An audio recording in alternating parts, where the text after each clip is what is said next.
SpongeBob SquarePants has been a constant franchise throughout my entire life, and achievements for video games are a thing. Let's combine them together now for some wacky fun. I got every retro achievement in Battle for Bikini Bottom, and now I'm back to tackle the movie tie-in game, and it looks to be more difficult this time around for multiple reasons, but we'll talk about those reasons when we get there. I'm doing the GameCube achievements. The PS2 and GameCube achievements are pretty similar. I just like the way the GameCube achievements are organized. The intro cutscene begins to play, and unfortunately, most of the cutscenes are presented like ass. It's giving the energy of those top 10 fictional crushes PowerPoints, but like with story, voice acting, and worse transitions, and it's not very enthralling. These are stinky doo-doo, but whatever, we move on. Smells. Fuck you. Why'd you highlight that? Now everyone's gonna see, and they're gonna know. Thankfully, we get an actual Mr. Krabs voice this time around. No, jeez! The movie game has a very similar feel to Battle for Bikini Bottom, which is a good thing. I think Battle for Bikini Bottom had great controls for a licensed platformer. While casually playing the first level, we find our first extra, which pops our first achievement. Extras are bonus collectibles that unlock concept art, outfits, videos, etc. There are 42 in the video game, and we need to collect all of them for an achievement later. We found enough dumbbells to upgrade an ability, so I upgraded Patrick's Star Spin ability, which gives us an achievement for fully upgraded Patrick Star Spin. I thought the Star Spin was his cartwheel, but a Patrick level is next in line anyway, so it's not a big deal, and arguably I did the correct thing by accident, which is my favorite way that I could do the correct thing. We jump on the trampoline at the end of the level and grab our first Goofy Goober token and our third achievement. One more achievement in this. Scared, man. You got a name? These cutscenes are terrible. So after that stupid fucking dumbass cutscene, we reach the point of SpongeBob eating his depression away with ice cream, and now he's drunk, because that was the logical result of eating dairy. Patrick time, and we get to listen to insane circus music. Isn't that fun? This game's achievements are quite a bit different from Battle for Bikini Bottoms, because there are less secret achievements, nothing special to the boss achievements, no little fun secret Easter eggs to find. This is a no-nonsense 100% run with a couple of challenges thrown in, and a second required playthrough later. Anyway, we reach Mindy's clam computer, and she lets us know that we need one more Goofy Goober token to make Patrick an enjoyable character to play, so we enter the first Battle Arena challenge. This Battle Arena wasn't difficult at all since there are 2 different enemy types in the game so far, so we easily get our second Goofy Goober token here. 1 token, baby. Oh, that was not. Now that we can cartwheel, I break down 4 walls to reach a room with trampolines and what is honestly probably the freest token of the entire game. I neglected to mention that while I still have nostalgia for this game, it isn't as powerful as the nostalgia I have for Battle for Bikini Bottom. So if I'm infuriating you at any point in this run with lackluster gameplay, then feel free to comment and let me know.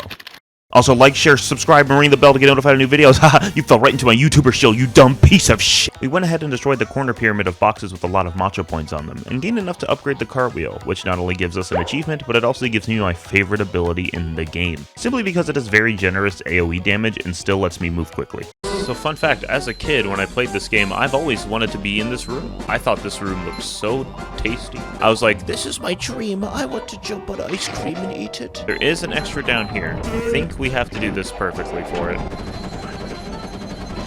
Yep. Secrets like this are so satisfying to me for some reason. We reach the end of the level and grab another Goofy Goober token and another achievement. There you are, Patrick. I've been trying to I didn't find do all you the tests, evening. though. It's 8 in the morning, SpongeBob. Oh my gosh! Back at the Krusty Krab. Krusty Krab too, they're fucking stupid. I just need to talk about how fucking terrible these cutscenes are, man. We're getting a SpongeBob lore dump from the narrator, which is just the plot of the movie, and it's being presented with these basic transitions and screenshots, and bad photo edits, and overlays, and it's genuinely one of my favorite things. Just ever. I love this shit so much. Our journey begins. Epic, heroic, daring, valiant, courageous. SpongeBob, you're driving a sandwich. Oh my god, what a card. You dumb fucking bastard. That's a sandwich, not a card. I think for the sake of my health and to better focus on these later, we'll just go ahead and skip over most of the driving levels until it's absolutely necessary to talk about them. We did, however, grab an extra on this level, which is important. So important, in fact, that we did it twice. And look at that, another achievement. Now we're 3,000 miles away from Shell City and got the bash move. We need to destroy all of Plankton's radio towers. I think they're putting audio frequencies frequencies in the mind control helmets, or it could be Plankton's blatant advertising of the chum bucket. I don't remember for sure what's going on because this game has slightly different details than the movie does. A little bit into the level, we're able to upgrade another ability, and this time I chose SpongeBob's Karate Spin, which gives us another achievement, and allows me to reflect projectiles and do a bit more damage to enemies. By the way, did you know that this game has ball rolling levels? These are usually not hard at all, just observe the obstacles and properly roll forward. Look, I know we're in a main level, and I should talk about it more, and trust me, I will later, but as is the way of achievement hunting, the first playthrough of this game is mostly just playing the levels and grabbing the things, and since you need to go back and replay like half of the game to access the final boss and get all the tokens for 100%, I figured that we'd go hunting for extras when the time came to replay levels. Oh, we got the Goofy Goober token at the end of the ball level, by the way. A bit later, we press a button that spawns a few trampolines that also lead to a Goofy Goober token, giving us the second freest token in the game. We also unlock the first bungee challenge, because yep, those are back too. Thankfully, these have a bit of actual challenge to them, unlike in Battle for Bikini Bottom. This first one isn't too hard though, and we get yet another token. How macho am I? Not very. I'm playing a SpongeBob game to try to make a living out of it. I think that's very telling. Now we're introduced to the floating block challenge levels. These kind of act like a less inventive version of Super Mario Sunshine secret levels, but these are inoffensive and hold a couple of collectibles and a few challenging sections. This one is very easy though. Obligatory drug trip joke. We got enough macho points to get another upgrade in this level, so the bash is getting upgraded next, which gives us another upgrade achievement. We hit the buttons to destroy the last radio tower, and now we can continue on with the game. What would we need to switch to Patrick for? I guess I just didn't look around enough, did I?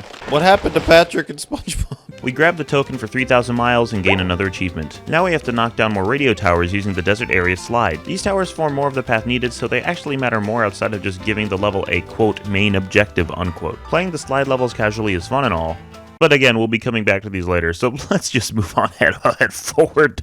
I do like the slide music though, and just like that, the slide is finished, which lets us add a Goofy Goober token and another achievement to our repertoire. And now we've arrived at Bubble Blowing Baby Hunt, and we have gained access to Patrick's Ground Pound ability, otherwise known as Patrick's Pink Pussy Plunge. That joke was not funny in the slightest and was frankly kind of terrible, and if you laughed or snickered at it, you have a bad sense of humor, and you're welcome for ruining your taste in comedy. It's called the Smash.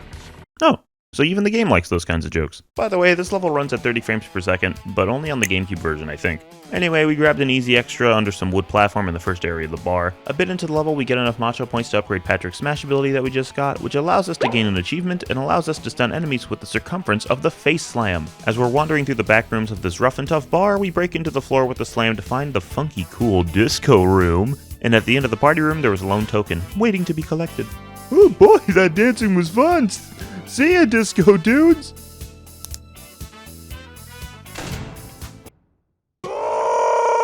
We enter the lava room of the tavern. Yes, every bar has one of these. At this point in the game, I'm surprised at how varied they made some of these locations. We didn't spend much time on 3,000 miles away from Shell City because it wasn't difficult and it really doesn't have much going on, but this area not only had the disco room, but this lava interior with conveyor belts and some swinging ice cubes over the lava. A little further in, we have another combat challenge. Wave 1 is no big deal, Wave 2 was also pretty easy, and Wave 3 went off without a hitch. Easy peasy token for the goobers.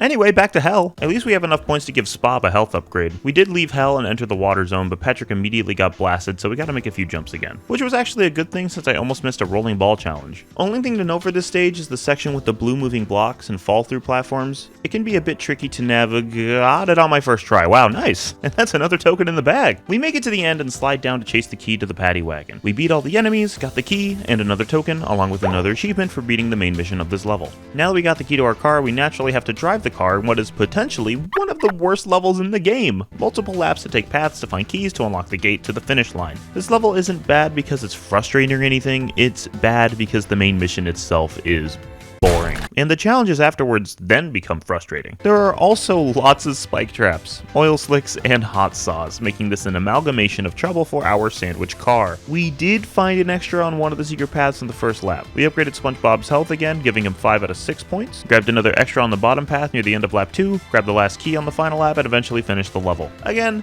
this level was boring, the key locations were obvious, so not much to talk about just yet. Now we fight the red thing from One Night at Flumpty's, but if it was one big mouth and not a bunch of heads. You didn't think I'd reference a FNAF fan game, did you? This boss isn't hard at all, you just hit the thing in the ass, it falls, occasionally you have to fight Tongue Grandma, it's a whole thing, a thing that gives us a token and an achievement. Now it's time for the infamous Rock Slide. infamous for its fucking length because this slide is long. Thankfully, on the first mission, you only have to reach the end no matter what, and this game doesn't have a live system. We jumped on a trampoline off to the side a bit into the level to grab an extra hidden on a higher path. And about 4 minutes later, we finished the slide. This first slide down overall took almost 7 minutes. That's how long these can be on just a casual playthrough. Anyway, that's yet another token and yet another achievement. So far, I haven't been going super in depth with the game and talking about the challenges, but to reiterate the gamer truth, linear platformers do not become challenging until you go for everything, and since we can't get everything until we have all upgrades, I'm choosing to make the video interesting a bit later. Hopefully I'm running through the general journey of the game quickly enough for you. Now that we're men, the next level to play is Now That We're Men. We have facial hair. I'm sorry, SpongeBob. Yeah. You don't have enough Goofy Goober tokens for me to give you the Sponge Bowl. Yep, this game still has token requirements for progression, even though it's a linear platformer. So let's slide some more. And that's another token. The first time trials aren't difficult at all for most of the slides and driving stages, so they're almost guaranteed free tokens. But then there are the ring challenges. The ring challenges can be difficult in some of the stages, but usually they're just kind of boring, especially on the slides since it's just sliding to the exact sections the game wants you to, and you always have forward momentum on slides, so it's not like you'll miss the ring timers as you continue sliding. And just like that, we got another token, so now we can continue to the next main level. Now we have access to the Sponge Bowl, a classic ability. Those nasty bucketheads must That sounds stop. like a slur. As much as this game doesn't have a lot of enemy variety, one thing I'll give the game credit for is that each enemy type gets different visuals throughout the game. So while mechanically they don't change too much outside of health differences and some mechanical differences, the game still visually expresses each new location differently outside of just changing the environments and music. We find an extra on a high side cliff next to the sinking platforms in the lava, and then we enter our next combat arena challenge. And this is definitely the hardest combat challenge. We got introduced to the gunners in this level not too long ago, so for this combat arena, all enemies are in their strongest state and the gunners are mixed in with chasing burp enemies, which doesn't give us much space to move around. The burping enemies will attack the moment they get out of their hurt animation. Some of them will just straight up read the direction you're going in, and when you're getting shot at from a distance while this is happening and the projectiles spread the further out they go, it becomes a problem really fast. Oh, and those are only the first two waves, because in Wave 3, they add another enemy type to the list. A variation of the flying projectile enemies, but with a proximity laser that locks onto you if you get too close, and with a rocket that homes in on you, that then breaks into smaller rockets. You need to have the projectile reflect upgrade on your basic attack for these guys. There is really not much you can do besides that. We could come back with a sonic wave guitar, but when your combat arena has 50 enemies trying to hit you, that's just not going to work out that well. The main issue with this arena challenge is that the camera does not give you all the info you need. No matter where you are in the arena, projectiles are going to hit you from off screen. And when those projectiles spread the further they go, it means a stranding singular bullet could just hit you from behind and you wouldn't have a good way to fucking know. I don't think this is poorly designed or anything of the sort. I'm just explaining the difficulty and what could potentially be the cause of many deaths here. Also, the projectiles move so fast that sometimes you'll get hit by it even after you reflected it. After over 10 minutes of trying this over and over again, we eventually did it and got the token. We also got enough matcha points to upgrade the Sponge Bowl to actually be insanely useful, which gives us another achievement. This level is also kind of neat since it changes the scenery as we go. Yeah, Rock Slide did that too, but something about it happening in a platforming level makes it feel more interesting, because now we're in a monster's insides. We did bungee for another token, and then rode on a monster that's living inside this other monster. I didn't even see him. We defeated the monster blocking what I assume is the other monster's asshole since it's the only exit. Wait, hold on.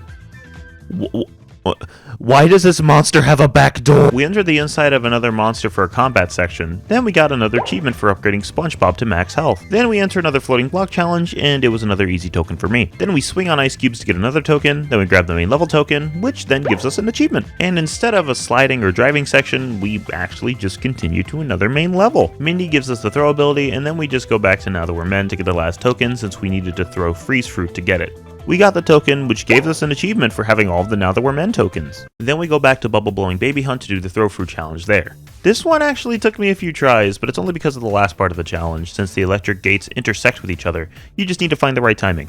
We grabbed the extra on the side, and a few tries later, we got the token. Now we're back in Shell City dead ahead to continue the main game progression. You could have probably guessed it, but since we got the throw ability here, this level is going to be mainly based on using throw fruits, which is a mechanic that I think is just okay. It's not the most engaging thing out there, but it can have some interesting challenges, which I think this level does decently overall. We step to the side and do a pretty free ice cube swing section for a token. A bit later we upgrade Patrick's throw, which gives us an achievement and a throw that's weird to control. Thankfully it doesn't get rid of your normal throw as an option, but it does make your stronger throw harder to aim. The aiming is based on what direction you're pointing your stick, and since there's approximately 360 degrees worth of directions you can point with, yeah, it can be a bit touchy. You're supposed to walk the slippery turny bridge, but you can just throw the fruit past the halfway point and jump up there to make it easier for you. So you just do it with confidence and then you're fine. By the way, the plot for this level is to destroy Plankton's chum bucket commercial TVs to stop his advertising, but also since we need to actually break them to walk through the stage. Who's the advertising to? Nobody fucking lives here, except for the people already mind-controlled. What, dude? Oh my god. Then we entered the SpongeBob stage. This one still isn't too hard. There's just this one section with moving blocks and a propeller that is trying to knock you off the course. We destroy another TV and the fuse breaks a wall that reveals a door. But before we enter that door, we grab another extra that's hidden off the side on the soda cans. We slide down a pipe into a big goopy section that rises as we jump through it. Be careful as you do this challenge since enemies that stay alive rise up with the goo, so you may witness an onslaught of phlegm. It wasn't too difficult overall though, we got the token. Be careful dying after that section though, since the checkpoint takes you back to the bottom of the gooey place.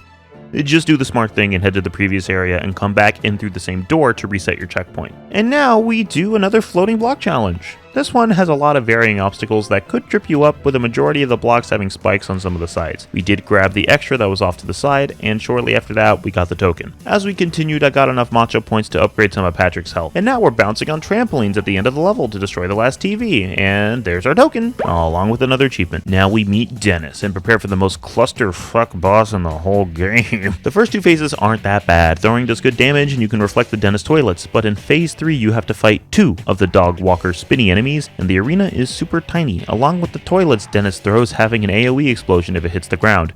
It takes a lot of maneuvering. Okay, the toilet dust is like really slow, so it's fine. Yeah, we win. Oh. Oh, come on. Fuck you. Make the platform bigger then, assholes. We beat Dennis, got a token, and an achievement, and got taken to Shell City by the Cyclops. Hi, I'm SockOwner, not-yet professional content creator and part-time official fucking lying piece of shit. Because we're actually driving in a dream level now. And not only that, I get the added pleasure of telling you that this level sucks! Sunday driving is my least favorite main level in the game for one reason. The main mission does not allow any variation in driving. No cool shortcuts or anything like timed boosts that are important. Nope, just follow the giant peanut. We grabbed an extra on the right path inside the tunnel, but if you ever take that path, you'll lose track of Goofy Gooner. At the end, we go on an atrocious water slide and exit the level not much later. We get the token and achievement, so now we can move on. Now we're in Shell City. I'm sliding out of here, bro. I'm not staying here. In this slide, you just need to hit all the things that allows you to progress. The issue with this slide is that there are several branching paths, some that lead you nowhere. It's actually one of the shortest slides in the game if you know what you're doing. We hit all the hoses, got an extra, jumped on up to continue, finally hitting all the lamps. But before we hit out of Shell City, I wanted to grab another extra as a little treat. Make those 2 extras as treats. I'm a bit snacky. Okay, now I'll leave. You left a trail of debris in your wake. Mindy, why'd you bring us back in? Token, achievement, bam! We were offered a ride to Bikini Bottom by a nice guy named not a lifeguard, but I play one on TV. Weird name, but cool, man. Oh, fuck, it's Dennis again. Oh, the last fight was hands down the hardest one so far. This could only mean that the second time you fight him, he's spamming even more enemies and projectiles. Oh, this isn't gonna be easy.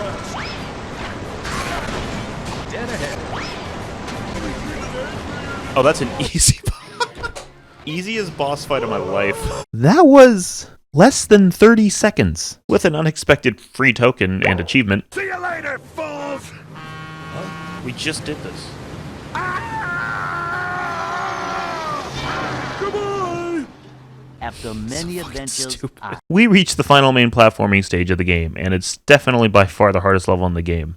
You need more Goofy Goober. Oh, fuck you, Mindy. Do you want to try a time challenge? I'm challenged all the time. Why the fuck did he say that? good one, buddy. While doing the first time challenge of the first driving stage, I did grab an extra that I missed. Another easy token in the bag. Let's do the rain challenge now. Easy token, good stuff. We did the time trial and no weaning parking anytime, and again, the first time trials of most of these levels were pretty easy, so I'm just showing the results of monotony.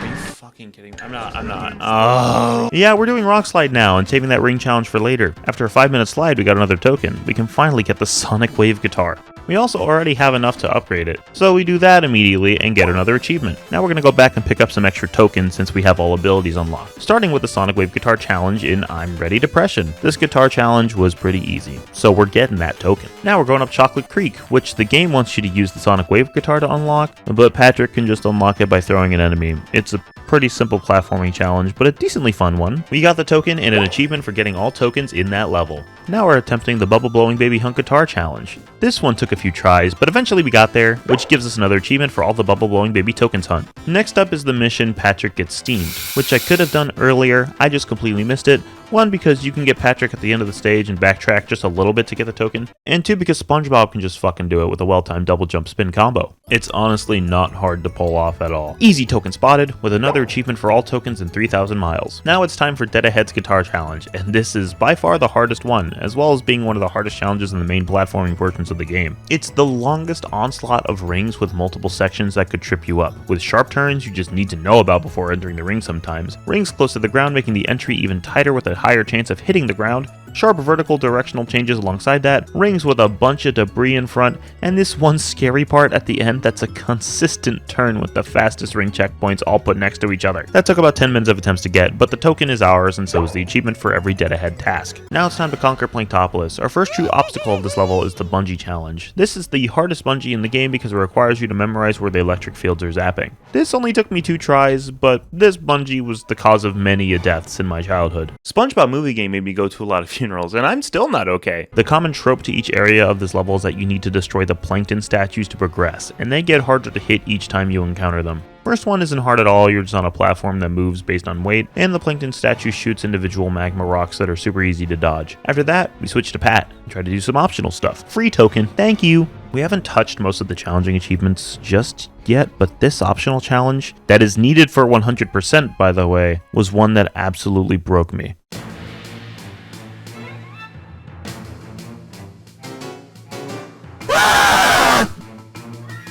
I can't believe I did that on the first attempt. Oh jeez, oh fuck. Now we're entering the building of wall jumps, and I have to be honest, this is probably my least favorite part of the level. Not because it's inherently difficult, but simply because if you mess up at all, you're most likely going to have to redo these wall jumps all over again. It isn't that long, but it can be a drag.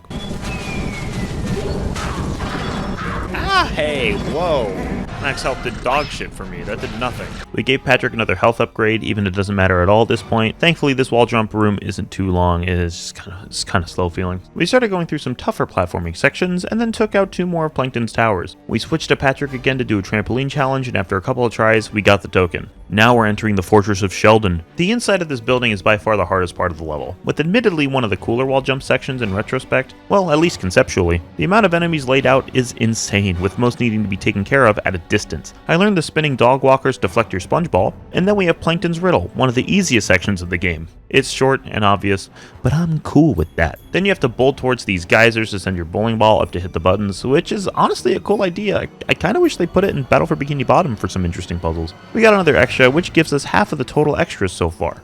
Finally, we gave Patrick his health upgrade, giving us an achievement for Max Health Patrick, and clears out all of the upgrade achievements. The last Plankton statue is near, and it decides to destroy the floor beneath us, giving us one last platforming challenge. So then we take on the last Plankton statue, a few hits later, and the statue is destroyed. Another token, and another achievement for beating the main objective. I recognized at the end of the level that I missed a token, so we're heading back to Planktopolis to find it. I just didn't look very hard for this button that's in the enemy-filled room. Hitting it unlocks the last SpongeBob challenge. Oh, fuck. I don't even think I did this when I was a kid. Oh, jeez, okay. This is the hardest SpongeBob level, but not because of the intimidating ending, it's more so the stuff on the way to the last part that's the hardest. We got an extra hiding above a vertical vent, and made it to the end after about 4 minutes of trying the stage, which gives the last Planktopolis token and the achievement for all Planktopolis tokens. Alright, I'm gonna crank out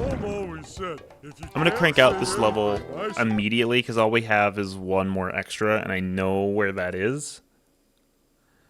Thank God I didn't go for 100% in this game. When I was a kid, I would have lost my mind.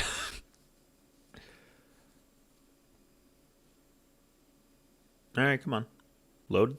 Yeah, apparently the GameCube version of this game has a memory leak or something that can sometimes prevent the game from loading levels, and the only way to fix that is by resetting the game. After reloading the game, we grab the last Planktopolis extra, which is at the very start of the level with the geysers. We drive now! I do like that this is a revisit of the first driving level of the game with different obstacles and a different layout. I don't fully know if we're driving through it backwards, but even if that were true, it's still different enough to qualify as its own stage, and I dig that kind of attention to detail, even though this doesn't happen in the movie. I guess it's up to you to decide which of these is canon, because the game did release almost a full month before the movie came out. So by all accounts, the movie actually did the game injustice, because that is YouTube media literacy. We grabbed an extra in the park section, but not much happened after that. We just finished the stage and got an achievement. We reached the final boss of the video game, that being a mind-controlled King Neptune. Nah, I don't really feel like it. Now we're going on an extra hunt. We still have 18 left to grab for the achievement. We're back at Shell City Dead Ahead on the guitar challenge because of a little wacky hidden extra that requires the Sonic Wave guitar. I'm not actually sure if it's required, but this is the easiest way to track these down. There are 3 toasters hidden in the background of this section of the level. You have to hit all 3 of them for an extra to appear. Nothing hints this to the player at all, you just need to figure it out, which I never would have done as a child. Even if I did hit 1 toaster, I would have just thought it was a cute little animation or mildly amusing. So thank you, Ost Killer, I think that's how you say it, for letting me know about this in the Twitch chat, because I would have never been able to figure that out. Follow me on Twitch at twitch.tv/SockOwner. Thank you, love you. Oh. This took multiple minutes, simply due to how annoying it was to restart the guitar challenge every time I needed to hit a toaster. I also couldn't find the third one, even though it was right on my damn screen. So I tried the guitar challenge a few more times and still couldn't find it. Started the level over just to look for it, thought I found it, but then it was just one of the 2 I already hit. I eventually found it a total of 10 minutes after it was on my screen. And no, this is not the only extra that's like this. Well, we got the extra and got the other one rather quickly after, since it was just on top of a bunch of crates. Now we're just going by level order. So it's depression time. The one on depression was just an obvious one that I missed in the lower section of the ice swing. It's 3,000 miles time. We have none of the extras in this stage, so it's a full search. Oh. I even looked down there and said something about it. There's nothing under here. Oh, I guess there is. I don't think it's really worth my time to go get those, though. They actually got me with that. I thought it was just those 3 things. Wow, okay, that would not have been that hard to find. The second extra is spawned by a bunch of boxes you need to hit with a bash explosion, and the last one is on the floating block challenge. Honestly, these were not too difficult to find at all. You have 12 left. We have 2 on the tub slide. After some trial and error, I found an extra on the super low cave section near the end of the slide, and shortly after that, we grabbed the last one on an optional path near the end that is only there to grant you this extra. Time for a bubble blowing baby hunt, and this extra was so difficult to find for some reason. I was so convinced it had to do with these 2 sets of enemies that come out of these 2 barrels down here, and it was a strict kill timing issue. I tried this for over 20 minutes to no success and no changes or discoveries. I got so frustrated at this that I just decided to come back and figure it out later. We moved on to Rock Slide, but we can't really explore it until I clear this ring challenge. We got it on our first try. It wasn't really too difficult, as is the way of the ring challenge. We grabbed another extra on the lower path of Rock Slide inside a sea monster, and the final Rock Slide extra is inside a sea monster near the end of the level in a more middle path. Time for Now That We're Men! First one we're missing is at the beginning and just requires that we blow up every crate over on the far cliff behind SpongeBob. We did this godforsaken combat challenge again to warp closer to the next extra. You just blast a tentacle with sick jams. The last one is decently hidden at the edge of a lava fall in the exit room, but you have to freeze the lava in the next room over to make it accessible. Whew, 5 more extras left. Next we're driving. Without Goofy Gooner this time, thank God. We took a new path to grab the extra in the second lap. Next up, we're driving around Planktopolis. I thought we needed a nitro boost to get the extra in the secret tunnel, but I was proven wrong very quickly. Left. Oh. No, didn't make it in. Are you fucking kidding me?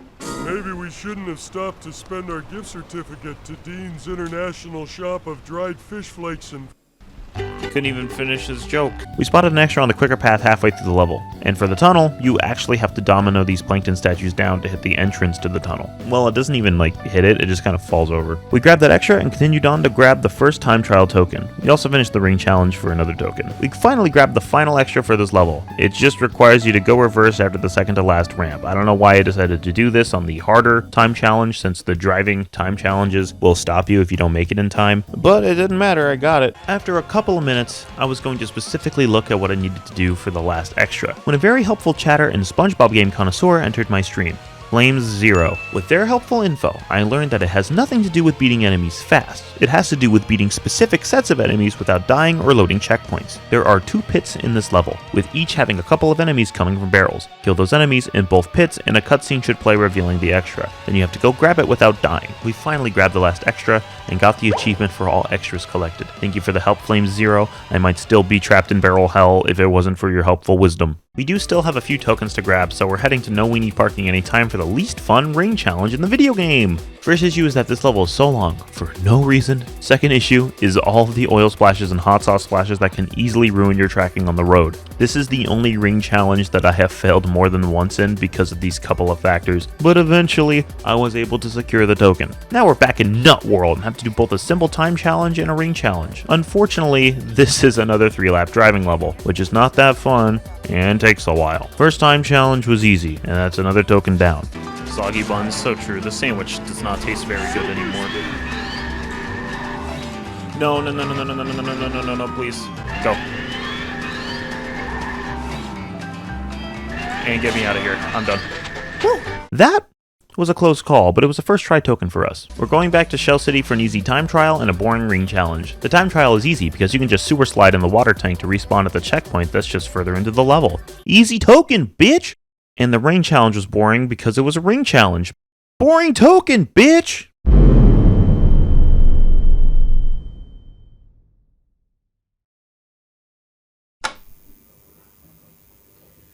So this journey has been fun so far, yeah? A few hard challenges, you know, a few sneaky secrets in there, but overall a decently fun time. Well, I'm glad that you've enjoyed it thus far. Really, I am very glad. But what we are about to cover is probably the hardest thing I have ever done in a video game in terms of its grind. And I only fear that the more I do these retro achievements, it's gonna get worse over time. Heavy Iron Studios, the developers behind SpongeBob SquarePants Battle for Bikini Bottom and SpongeBob SquarePants the movie, the video game, have decided to test themselves when it comes to their driving and sliding levels, specifically on their times and what they could achieve. Normally this is a very cool thing for a game to add, like developer times. Can you beat the developers' times, you know? Usually a very cool feature. And I stand by that. In the last platforming level, that being Planetopolis, after the wall jump section, you can jump over to the right of the top platform in that tower, and you will be able to find Heavy Iron's own times for each and every level of the game. Sorry, each driving and sliding level of the game. For multiple achievements in this set of retro achievements, we are going to have to beat all of these developer times.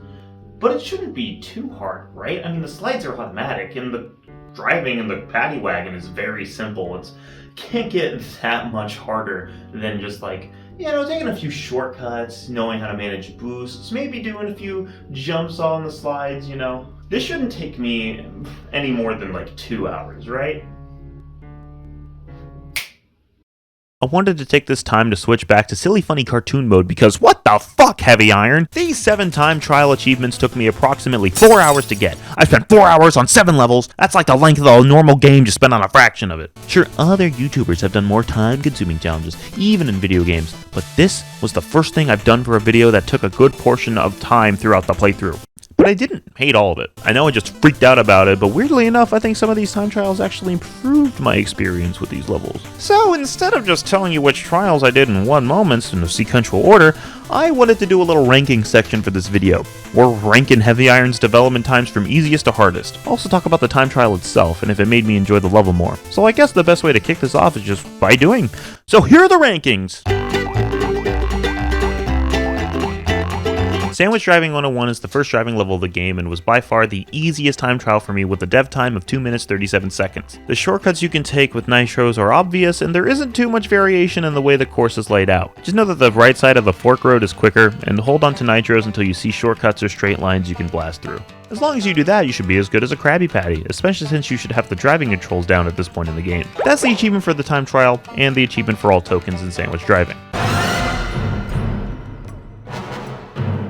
This was the second to last time trial I got because I was trying to do them in sequential order, and this one really is no big deal, with a time to beat of 2 minutes 29 seconds. Take a right on the first split so you're properly aligned to drive past the first broken floor panel afterwards. Do not hit the plankton statues. It only opens up a path to get an extra. The path is not faster than the oil slick because you already have to wait for the entrance to get knocked down. But on top of that, the inside is a bit lengthy and has more turns. Be confident in your steering in the oil section. It is significantly faster to go that way. Go left in the next section since water roads are always slower. Oh, I think we got it actually. Go. Are you serious? Really? You need to land it? All the way? I was Excellent, 1 guys. second off again. We'll go over what again means soon enough, but hey, that's technically another achievement. I want the double pop though. That shit feels so good. Ah well, we got it on the run back though. Don't worry, it was just a minor setback. I'm gonna spoil this right now. Every driving level is way easier than every slide level. Sunday driving has a time to beat of 3 minutes 55 seconds. Following Goofy Gooner I need to stop calling him that. Takes about 5 minutes since you are just following him. But the neat thing about the lap driving levels is that you don't need to abide by the path unlock structure. Just find the quickest one and use it. Immediate tip, use nitros to skip ramps if applicable. Just speed boosting next to a ramp is significantly quicker than having airtime. First lap path is the quickest, so always use that path. Hit the extra path when you enter the goof bar. That path is actually quicker this time around. Be careful at the gumball section. This is by far the most dangerous spot on the track and probably the most dangerous spot on any of the driving levels. It will kill your attempts trying to get this achievement. Thankfully, it's pretty much the only obstacle that hinders you significantly in these driving levels. The rest are kind of just things you need to optimize. Go through the popsicle and the popcorn machine near the end of the track. After that, you just repeat this route 3 times in a row and you should get there. If you have an extra nitro to spare, you can use it on this optional left path at the very start to save some extra split seconds. We got another double pop-up, gamers. Hell yeah! This is the hardest driving time trial in my opinion, with a time of 2 minutes and 54 seconds needing to be beaten. This level has the most floor obstacles throughout and a bunch of paths you can take, and it's not as simple as it is in Sunday driving. Sunday driving had 3 specific lap routes with differing speeds. You just needed to find and optimize the right one. This level has many different branching parts that could all be selected at any different points of the track. There's only one section that unlocks later, and that's after lap 3. Routing this out took me roughly 20 minutes, but here's what I got for you. Grab the first 2 nitros at the beginning so you can use one at the boost at the empty decline close to the parking lot. Hug the left wall and turn into the spike ramp. You will take damage, but you will be facing the left turn properly so you don't bonk on any unnecessary walls. There's even a Krabby Patty there, which indicates to me that the developers knew this was the quickest and most proper way to make the turn. Go up the truck's ramp and destroy the gate ahead of you, making sure to have a nitro in your stock. Drive next to the ramp on the right side so you don't have additional airtime. This also skips the hot sauce section. Drive to the right of the next ramp. The bottom path in this section does have sharper turns, but just recognize that you can stick to the road a bit straighter than you think, and you will make fewer mistakes. Use a nitro on the big empty road at the start of the track. Do that 3 times and you got it. I think the obstacles in Sunday driving are more difficult, but routing the stage was harder and took more time, hence why I graded them the way I did. That's another double pop. Before we continue, I just want to say that these time trial achievements did make me enjoy the driving levels more. I still think the main missions for them are lame and ring challenges are ring challenges, but testing yourself on the track layouts and knowing when to use boosts and find shortcuts really did improve these levels a lot for me. Alright, all that's left is the slides.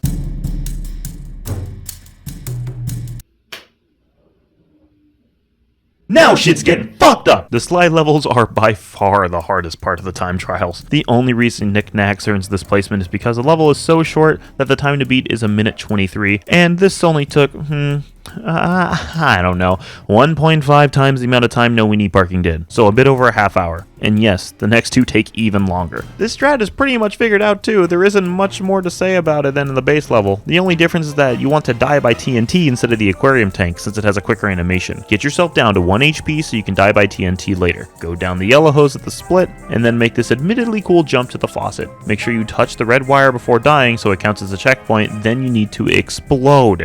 22, 23. No, I got the token before the... I didn't want to get the token before getting the time trial. Yep, I was off by 1 second. And this was the first time, while the Planktopolis drive was the second time.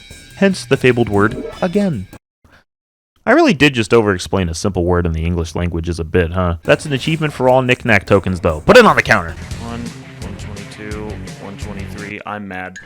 21, 22, 23, the same thing happened. We got the 123 a bit later, but we got it exact. That's how tight this time was. The last optimization I found was just holding the camera in the position you're heading. Doing that instead of steering in a direction is better for your forward momentum, since holding forward boosts your speed. So use the changing camera to guide your turns instead of the left stick. Maybe I'm delusional, but it got me there to the 123 I needed.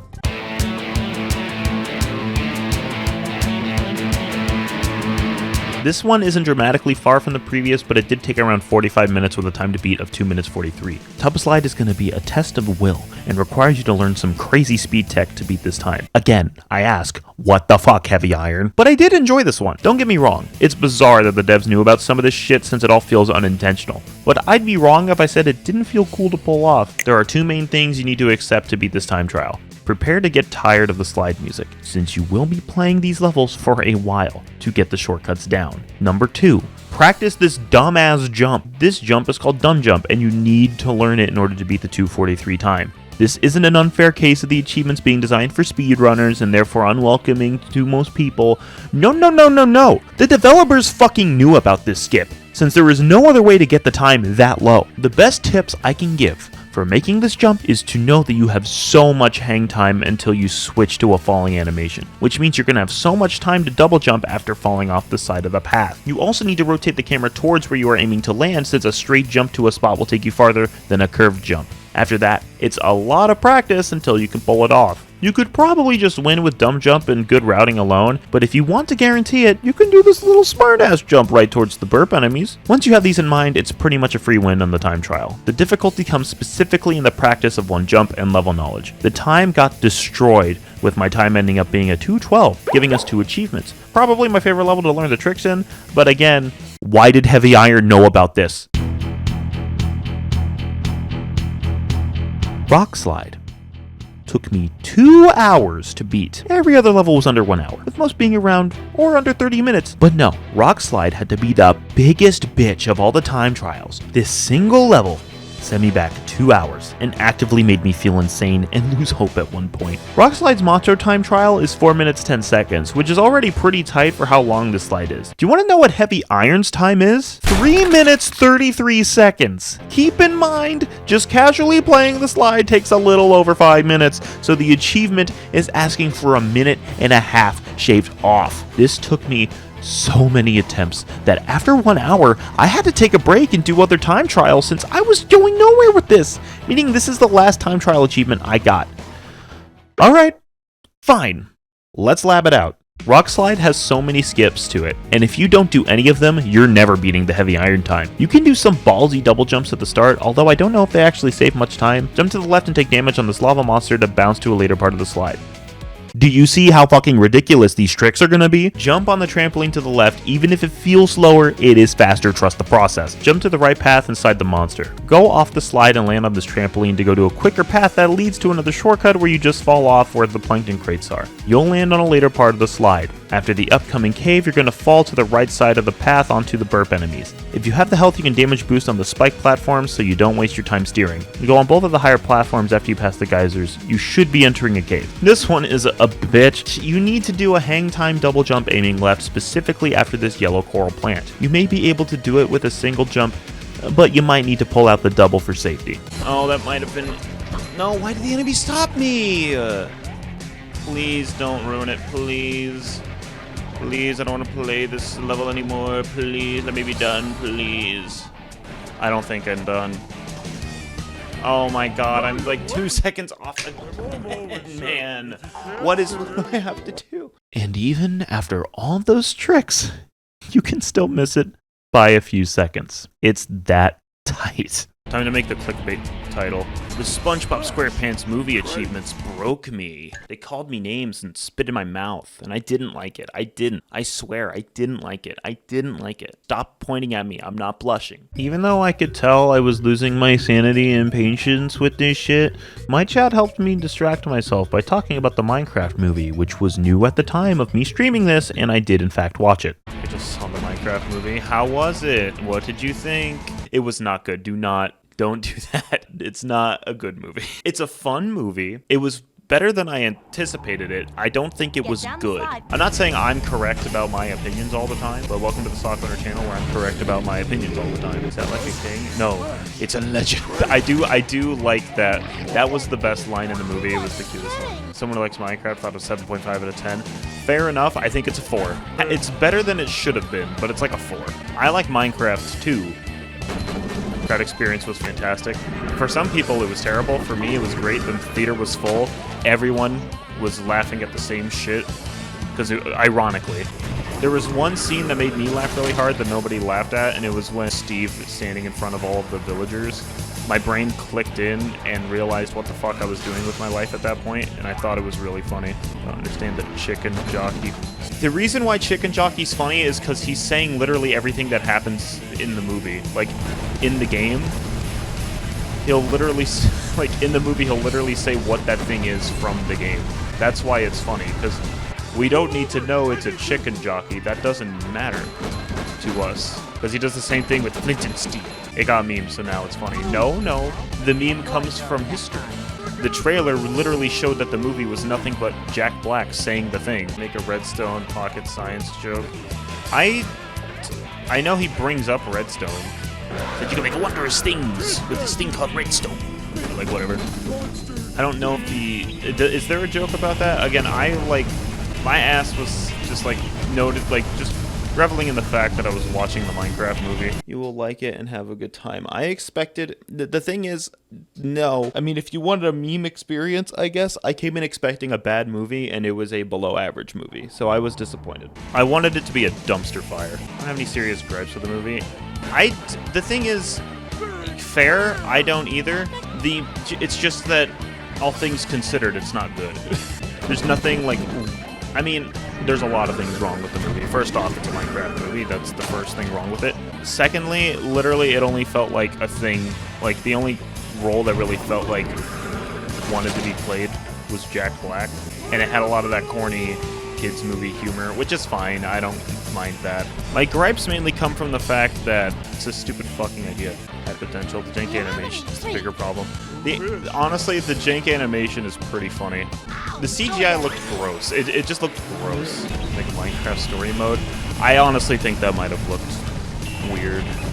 I just don't think they should have made a Minecraft movie. I'll be real. Minecraft story mode has one of the funniest cutscenes of all time, though.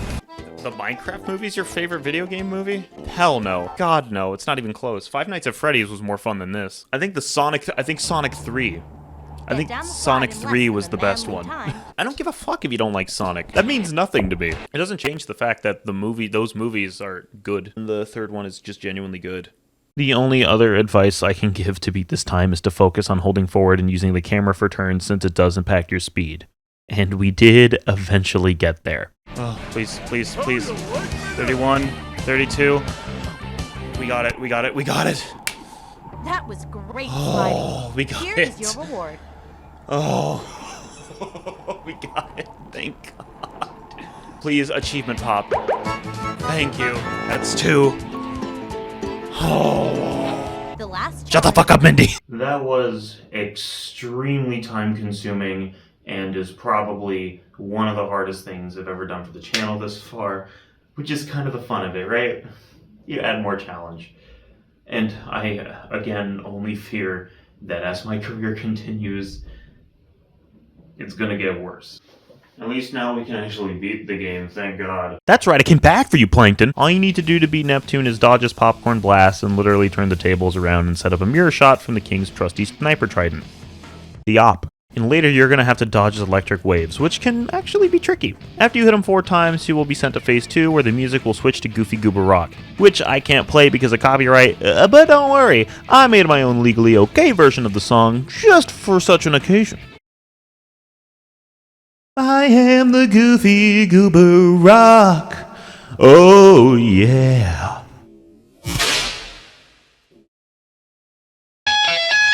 Now it's the same objective, but with enemies, an easier electrical attack to dodge, and platforming to reach the tables. Be sure to take care of the enemies before doing the last 2 hits on Neptune, since they can interrupt you. We got another achievement, and now it's time to watch just one of my favorite things in the world.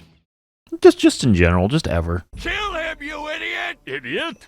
No. Idiot. Idiot. French for handsome man.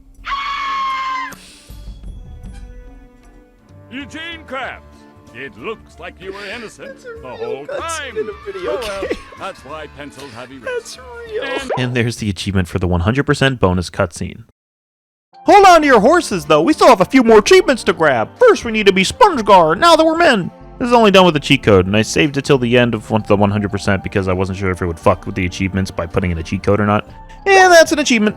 Now we need to start a fresh file. But why do we need to do that, I hear you asking maybe? Well, we have to beat the game with no upgrades. We still get each ability, but only in their base form. And since we don't need every token for this run, we actually get to pick and choose the levels and missions we play. With the Minimalist Run and the time trials, do you get what I meant by this getting more interesting in the later parts of the video? First level is going to be no different than the first time we played it. Easy token there. I won't point out tokens too often since we only need these to progress the main game. Just keep in mind that 50 is the minimum requirement to finish the story. These earlier levels are mainly going to be straight dashes to the end along with choosing the tokens we want to get there for the run. We do the first combat arena challenge because it's easy and I kinda want the car wheel move. And we easily make it to the end of Depression, get the achievement, and move on. Driving and sliding levels do not matter for upgrades since none of them apply to the paddy wagon, or your sliding capabilities. We'll be skipping talking about these for the most part. We're in 3,000 miles and unlock the bash. Little did I know the base form of the bash is incredibly useful. There aren't many tokens to grab at the start, so we easily walk to the first tower and destroy it. To get to a bungee early, we utilize the bash to bash boost over the rock we're pointing at. Bash boosting is one of the easiest speedrun tricks I've ever learned since you just need to be sure you're at maximum length jump from where you were standing and hold the bash button after doing a spin attack. It should launch you directly into the air. Again, thanks to Flame Zero for teaching me that. It was very easy to learn, very cool to see, and a little funny. We got an easy bungee token a bit early thanks to that trick, and the trampoline also skips a chunk of the stage. We do the easy platforming block challenge for another easy token. We also did the SpongeBob stage for a token. Remember, you can get this token as SpongeBob even though it's supposed to be for Patrick. Fun fact, self-deprecating humor is only funny when you're not funny. We call that therapeutic meta-humor, or at least I do. That's another main level down, and another achievement for the Minimalist Run. As a gamer, I hate bathing, so I'm going to choose to not talk about this level. Now we're in the baby hunt. It's just a normal level at the start, honestly, just dash through most of the obstacles. We go down the disco route to get another token. We did the baby hunt combat challenge, which will be the last one we do for the run since Now That We're Men has a brutally difficult combat challenge, and that isn't even the last one in the game. I will say that Patrick Cartwheel when you're bum rushing stages is very nice for enemy evasion and general speed. Another sponge ball. Another token. We start sliding to the end, beat the enemies, and get another minimalist achievement. Fuck this boring level. I hate grabbing keys. I don't want to talk about it. Our first minimalist boss is Mr. Whiskers Ice Cream Ladyfish. Without upgrades, this fight takes a while. But it isn't hard at all. It just takes longer. It's still a free token and a free achievement. Rock Slide? No thank you, I don't want to lose my mind again. Before we continue with Now That We're Men, we do need to go back and get some more tokens. Believe it or not, the time trials for slides and driving stages are the most confident tokens I can get since the monster time trials are quite a bit easier than the developer times. So if it's a level that's relatively quick or fun, I can grind all the tokens in those stages. Don't be surprised if we don't talk about these challenges at all since it's already been talked about and this is just a gateway to more tokens at this point. I will force you to watch this dumb as fuck jump again though, because I think it's very cool. But what if we did a smart ass jump as well? Einstein jump. The Einstein jump. He would never be able to come up with this. There's a few things wrong with your statement. Einstein could never come up with SpongeBob. He could never come up with speedrunning. He could never come up with that jump. He could never come up with the idea of a movie. So, all things considered, this jump is smarter than Einstein. Alright, enough joking around. Let's get this fucking sponge ball. Nothing interesting has happened in the stage so far. We just got to the bungee and got a token. Go behind the monster and bowl him. Can you really do that? Is it that easy? Are you fucking kidding me? That's so dumb. Jump on the door? Oh. Oh, really? Oh. Oh, okay. Okay. Really? It's that easy, huh? You can do a precise jump on the trampoline. How precise are we talking? How difficult is this? Do we have to jump up over here? Oh. Oh, into the void I go. Will I die or am I stuck? I found hell. That's what I found. Look, a screensaver. Take it to the Matrix. It's pretty though. Yeah, we have to get back there after that void blunder on my end. But hey, I did a cool bash boost, check that out. We're nearing the end of the level, but we still need to keep up with our token count. And there's one in the distance that needs a freeze fruit, and we don't have the ability to throw things until the next stage. It wouldn't be too long of a wait to get the ability, but I really want that token now. Right.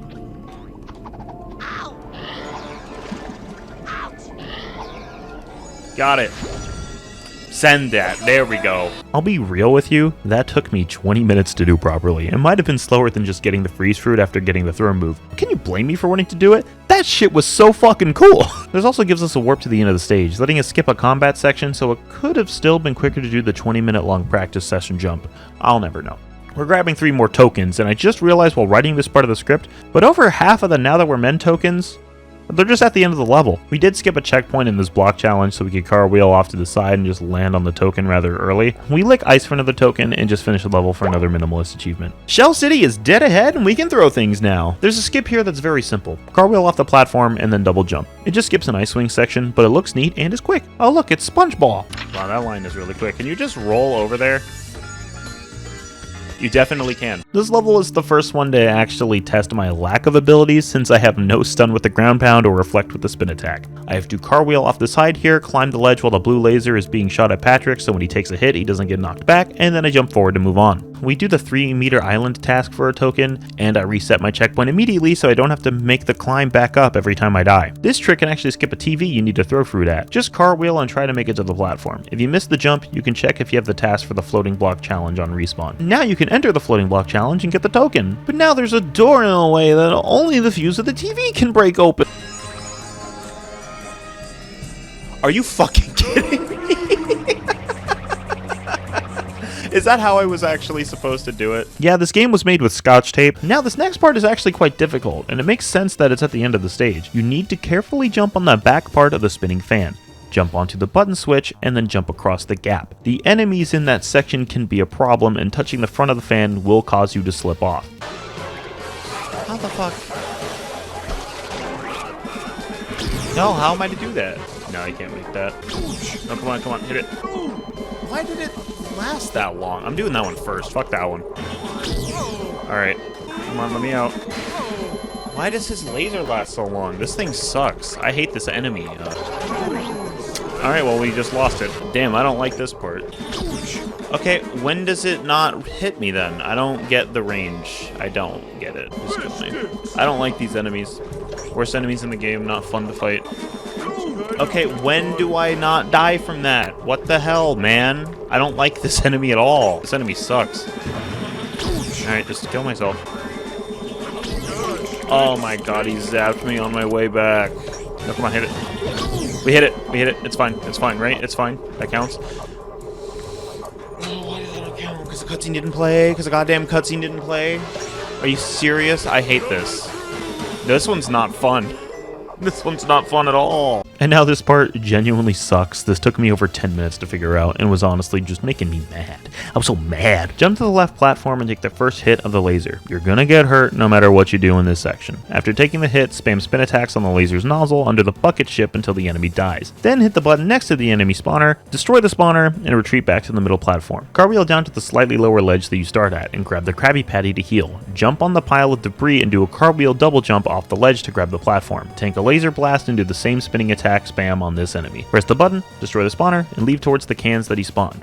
Destroying spawners is done if you need to take care of enemies that could potentially kill you. You can skip some of the enemies, but they do have a spinning enemy in there that Patrick can't hit without throws. Once you reach the throw fruit, if that enemy is bothering you, you can just kill it and it will not respawn. We got the Minimalist achievement for Shell City Dead Ahead, and it might have been the most difficult level to do it in. Time for the boss challenge I've been dreading the most in this Minimalist run. The first encounter with Dennis. There were so many things happening even with upgrades that it made the battle difficult. Doing it without upgrades just seemed like a nightmare, and most people on the RetroAchievements site that did this agreed. This only took me 3 tries. All I did was play patiently, use the cartwheel to dodge, reset to the middle of the throw fruit when necessary, keep the dog enemies away from each other to take them out one by one, and play edge as well. I don't really have much to say about it. If you stay patient and recognize projectile and enemy patterns, you'll be rewarded with an achievement in no time. Fuck off, Goofy Goober. Yeah, Shell City, get the crown, save the town, and Mr. Krabs. All that's fine and dandy. Dennis strikes back already. Well, this was easy last time, and I already know the fast strats, so let's get this bag. Wait, this is still easy. I'll reset, that's fine. This is still really easy, what? Okay, now they start throwing them over there. Okay, I'll hit him.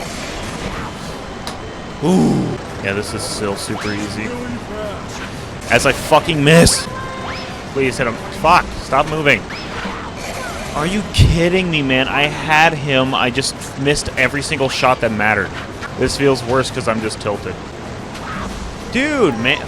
This is not hard, man. I'm just tilted. Just stay down here and get your bubble bowls correct. It's not hard. I don't know why I'm messing it up.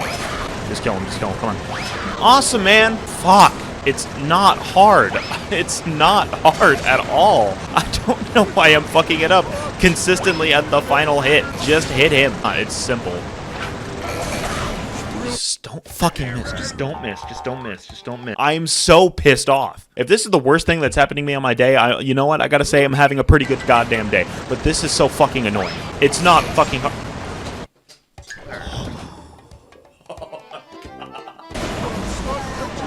Fucking stupid. I get right to the fucking end and I start messing it up. It's awesome. It's so crazy how that happens. Yeah, you jump, you dumb cuck, and then you're gonna jump over here and start jumping after everything. I missed it, and he's gonna hit me. I'll go over here. Don't spawn him right there. Don't do that.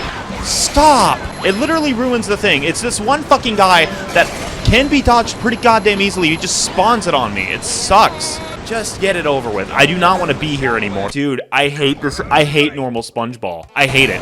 I hate normal SpongeBob in this game. There's no fucking reason that I should not be landing these. This is pissing me off. It went from joking to me being mad. Please quit. Please quit it. I don't want to do it anymore. What the fuck happened to me? I beat the supposed hardest boss on my third try, but this stun-lockable pushover for a boss fight took me 15 minutes? Was it the SpongeBob? Was it not a lifeguard, but I play one on TV's back slopes messing me up? Was it my own failure to recognize patterns that failed me? Or was it God's plan to gas me up just to humiliate me on a boss fight that others find significantly easier? Fuck you, I'm agnostic. Achievement! The only advice I can give on this boss is that if you hit Dennis as he lands, the SpongeBob does double damage, but Dennis doesn't have his hit animation play. Just aim better than I did. Please. Only 2 more Minimalist achievements are left, but we have to grind for tokens. We did time trials for a couple, and then went back to Planktopolis for the guitar wave. Now we're going back for more tokens, so I don't have to grind after Planktopolis. We did the Sonic Wave guitar challenge and Bubble Blowing Baby Hunt. Now we're gonna get another token, but in like a funny way. You need to roll a SpongeBob off the guitar pad while pressing R to activate the challenge. SpongeBob needs to be off the platform when the prompt comes up. Decline the challenge, and now the prompt to start it will always be on screen. Switch to Patrick. Be careful not to accept the guitar challenge here. Now it should show the character switch prompt.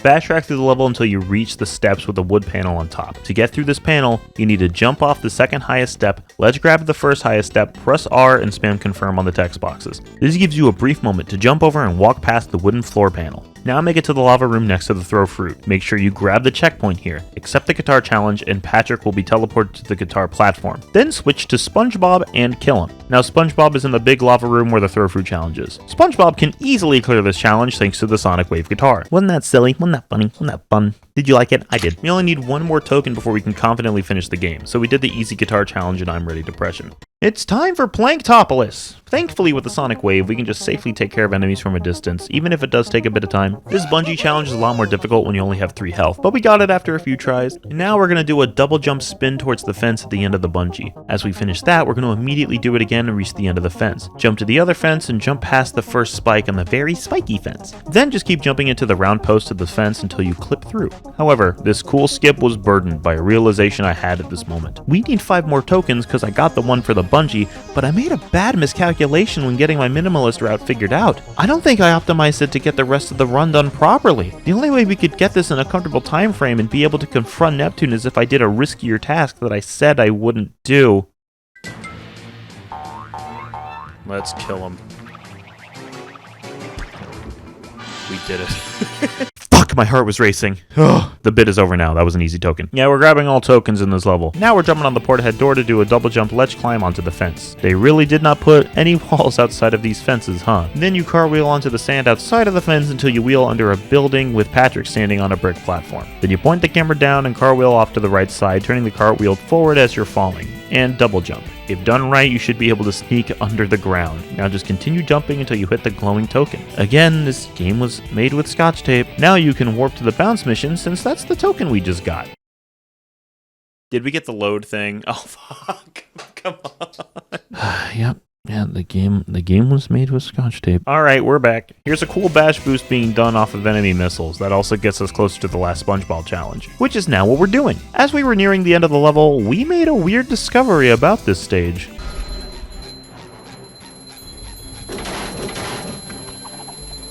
Okay. Strange.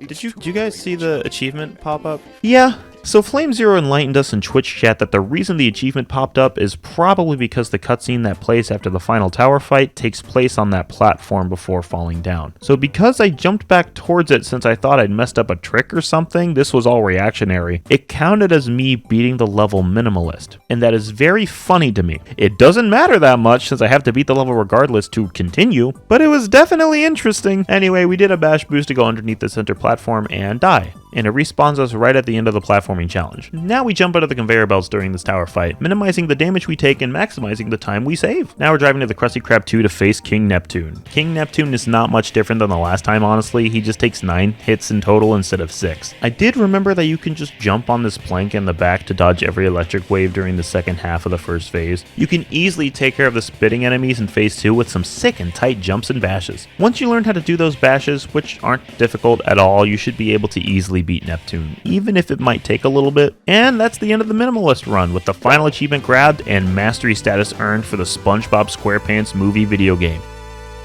Let's celebrate by watching my favorite cutscene. This cutscene's hilarious. No, Idiot. No. Idiot. French for handsome man. Whole time. Oh well.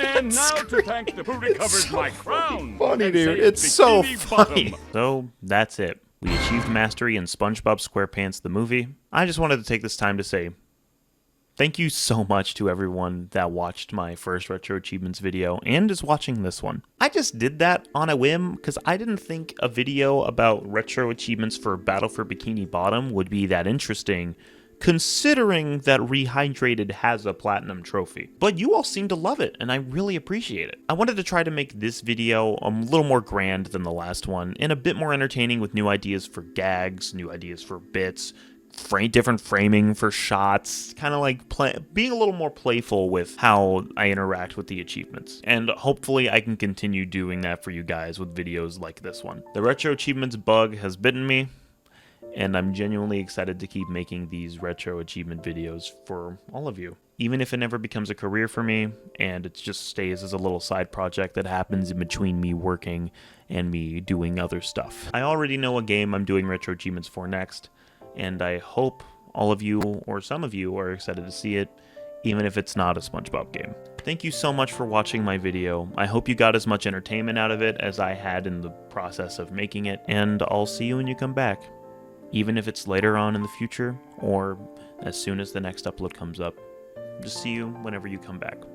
I really do appreciate it. Thank you so much. Bye. We will be streaming...